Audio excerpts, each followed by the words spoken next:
Introduction. Today, Ram and Vicky are sitting at the dining table and waiting for the dinner. Ram asked Vicky to pass the juice jar to him, but by mistake, Vicky hits some utensils and they fall down on the floor. Some of them were broken and some of them remain same. Then Vicky asked Ram, "Why glass utensils are broken and steel utensils remain unaffected? Why is it so?" Ram replied him that it is due to the properties of solids. Glass is brittle, while steel is not. Each material has its own mechanical property. Students, I know you are much curious about this discussion. So, let's talk more about the mechanical properties of solids.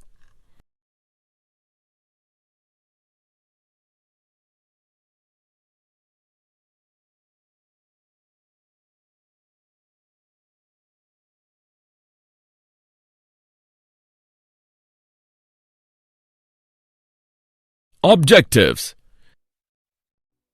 At the end of this lesson, you will be able to define solids, know about elastic body and plastic body, understand elastic behavior of solids, define stress and strain, define Hooke's law, analyze stress-strain curve, calculate elastic moduli, calculate Poisson's ratio, know the applications of elastic behavior of materials.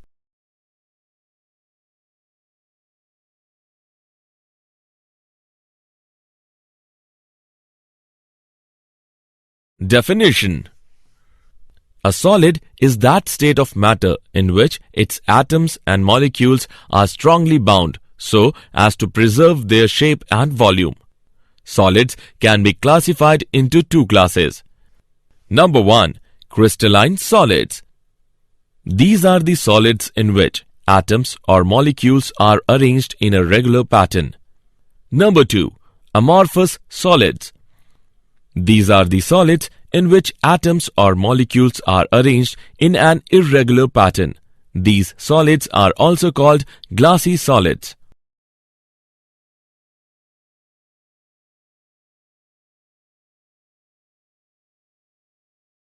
Elastic body and plastic body.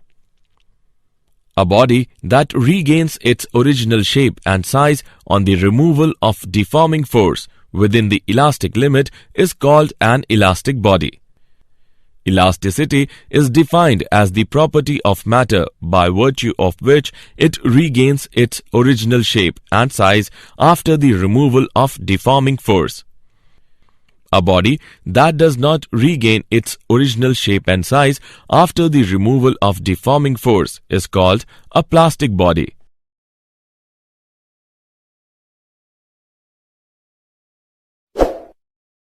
Elastic behavior of solids.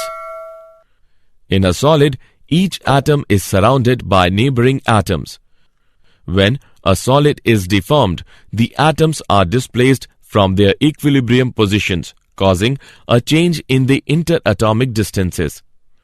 When the deforming force is removed, the interatomic forces tend to drive them back to their original positions. Thus, the body regains its original shape and size.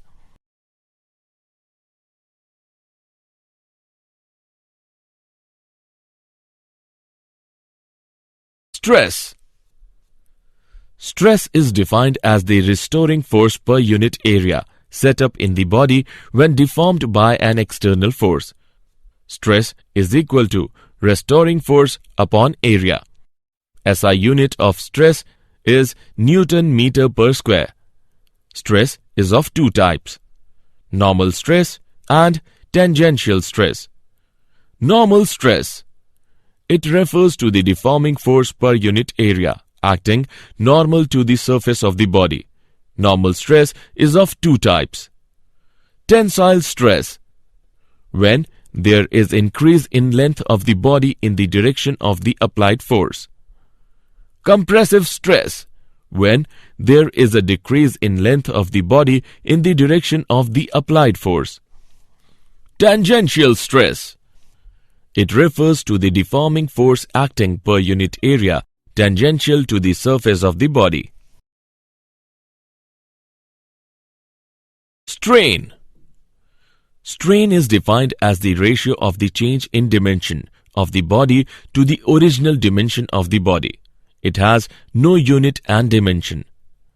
It is of three types: longitudinal strain, volumetric strain, and shearing strain. Longitudinal strain. It is defined as the ratio of the increase in length to the original length when a deforming force is applied. Longitudinal strain is equal to delta L by L. Volumetric strain. It is defined as the ratio of the change in volume of the original volume when a deforming force is applied. Volumetric strain is equal to minus delta V by V. Shearing strain. It is defined as the angle through which a line initially perpendicular to the fixed face gets turned on applying a tangential deforming force. Hooke's law. Hooke's law states that within the limit of elasticity, stress is directly proportional to strain. Stress is equal to constant into strain. Constant is equal to stress upon strain. Here, this constant is called coefficient of elasticity. Hooke's law is an empirical law and is found to be valid for most materials.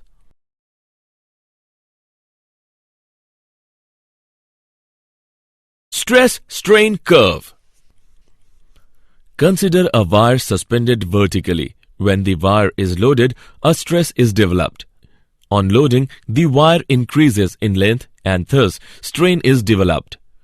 From the curve, we note that when the strain is small, stress is proportional to strain. This is the region OP in which Hooke's law is obeyed. The point P is called the limit of proportionality. In region PE, stress is not proportional to strain, but the wire still regains its original length when load on the wire is removed.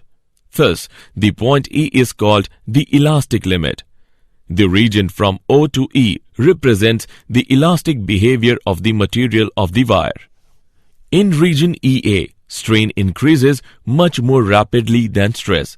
In this region, the wire does not regain its original length, even when the stretching force is withdrawn. Beyond A, even a small increase in stress produces a very large increase in strain. Beyond point B, the strain keeps on increasing even if the stretching force is removed and the wire breaks at C. The region E to C shows the plastic behavior of the material of the wire. Elastic moduli. The ratio of stress and strain is called modulus of elasticity. The modulus of elasticity are of three types: Young's modulus, shear modulus, and bulk modulus. Young modulus is defined as the ratio of normal stress to the longitudinal strain. It is represented by Y. Y is equal to normal stress upon longitudinal strain is equal to F into L divided by A into delta L, where F is equal to external normal force. Delta L is equal to change in length. L is equal to original length. The ratio of shearing stress to the corresponding shearing strain is called the shear modulus of the material and is represented by G. G is equal to F by A into theta.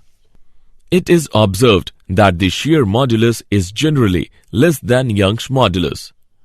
Bulk modulus is defined as the ratio of normal stress to the volumetric strain and is represented by K. K is equal to normal stress upon volumetric strain. K is equal to F upon A divided by negative delta V upon V. The reciprocal of the bulk modulus is known as compressibility.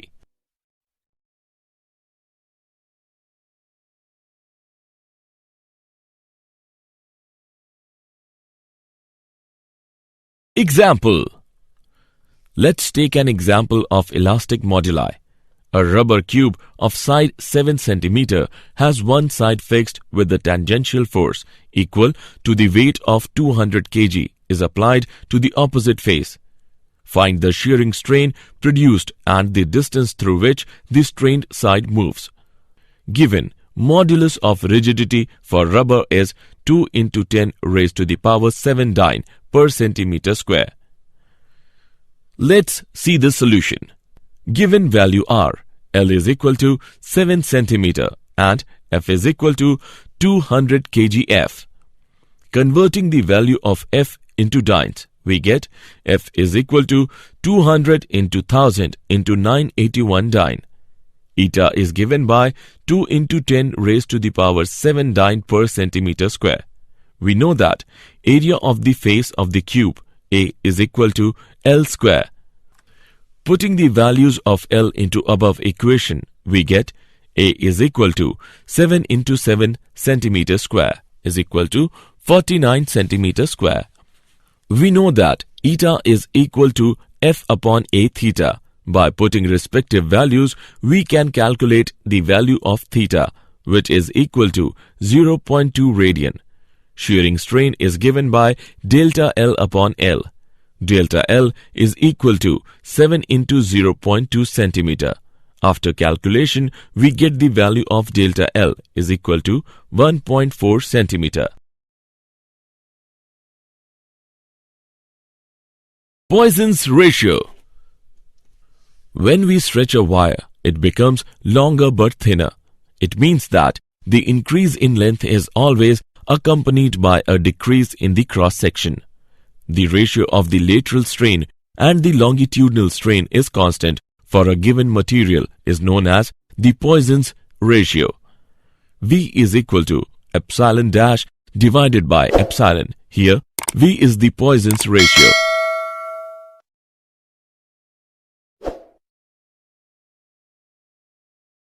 Application of elastic behavior of materials. Some materials regain their original form long after the removal of the deforming force. This delay is called elastic after effect.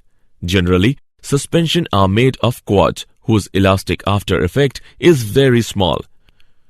The metallic parts of machines should not be subjected to stress beyond the elastic limit, otherwise they will be deformed.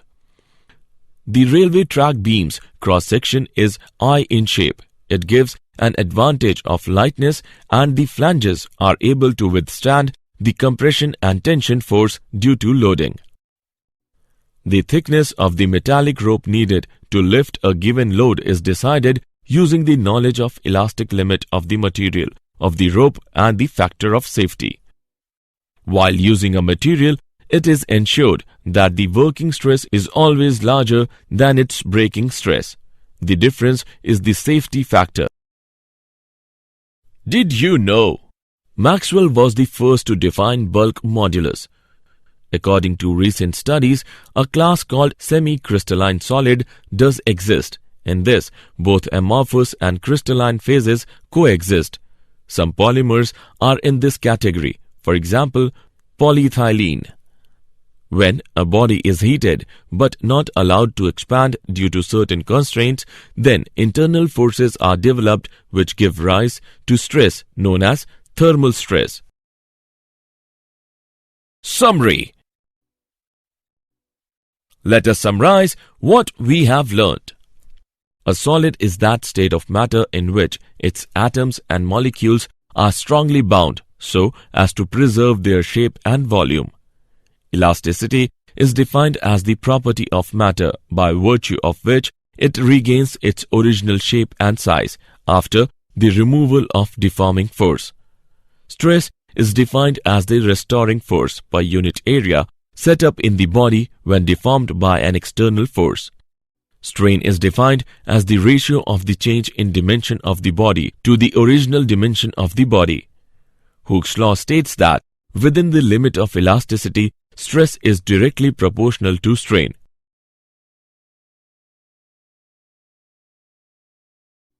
Young's modulus is defined as the ratio of normal stress to the longitudinal strain. The ratio of shearing stress to the corresponding shearing strain is called the shear modulus of the material. Bulk modulus is defined as the ratio of normal stress to the volumetric strain. The ratio of the lateral strain and the longitudinal strain is constant for a given material is known as the Poisson's ratio.